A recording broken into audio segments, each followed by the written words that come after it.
Bonjour à tous, nous sommes Erev Shabbat Nassau Tafshin Peibet 5782. Dans notre paracha, nous voyons une certaine approche de deux parachiotes qui sont totalement paradoxales l'une avec l'autre. La première nous parle de Parashat Sota. Comme vous le savez tous, Parashat Sota, il s'agit d'une femme qui est soupçonnée d'avoir fauté. Et là-bas, la Torah nous raconte tout le processus qu'on fait pour découvrir est-ce que la faute est vraie ou pas. Il y a d'ailleurs là-bas un passage très intéressant que Akadosh Baruch Hu est prêt à effacer une des lettres de son nom pour pouvoir rétablir le shalom, la paix entre un homme et une femme.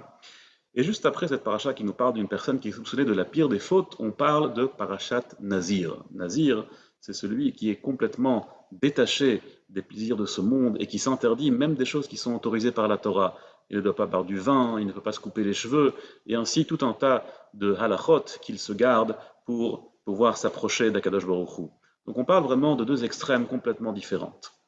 En vérité, la raison pour laquelle la Torah nous parle d'abord de Parashat Sota et après de Parashat Nazir, nous explique la Gemara dans le traité de Brachot, que Kol Aroes Sota Bekilkula, tout celui qui voit une Sota au moment de sa punition, Yazir Atzmo Minayain, il faut qu'il se détache du vin. Parce que lorsqu'une personne elle a vu cette chose-là, ça risque au contraire de l'enfoncer dans des choses négatives, et donc il doit aller à l'autre extrême et s'interdire même des choses autorisées. Sur Mera va Tov. Il faut d'abord s'éloigner du mal, puis après faire du bien. C'est la raison pour laquelle la Torah nous raconte d'abord Parashat Sota avant Parashat Nazir. En vérité, il y a ici un paradoxe, parce que dans les Masertot, dans les traités de la Mishnah, Rabbi Yehuda Hanassi a préféré nous enseigner d'abord Nazir et après Sota. Et a priori, ça aurait dû être comme l'ordre de la Torah. La Torah nous parle d'abord de Sota et après de Nazir. Pourquoi est-ce que Rabbi Yehuda Hanassi a inversé l'ordre chronologique et nous a parlé d'abord de Nazir et après de Sota? En vérité, chaque éducateur et chaque parent a toujours ce doute, cette hésitation. Comment éduquer ses enfants, comment éduquer ses élèves? Est-ce qu'on leur dit toujours quoi pas faire, qu'est-ce qu'on ne doit pas faire? Ou au contraire, quel chemin faut-il adopter? Sur quoi est-ce qu'on doit mettre le dagesh? Sur quoi est-ce qu'on doit mettre l'accent? Est-ce qu'on doit constamment leur dire éloignez-vous de cette mauvaise chose, éloignez-vous de ce mauvais chemin?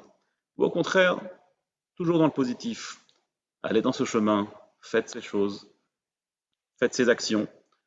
Il y a toujours cette hésitation. À l'époque de la Torah, quand le clan Israël était au meilleur de son niveau, l'ordre normal des choses est Sur Mera Va'asetov, s'éloigner du mal et faire le bien.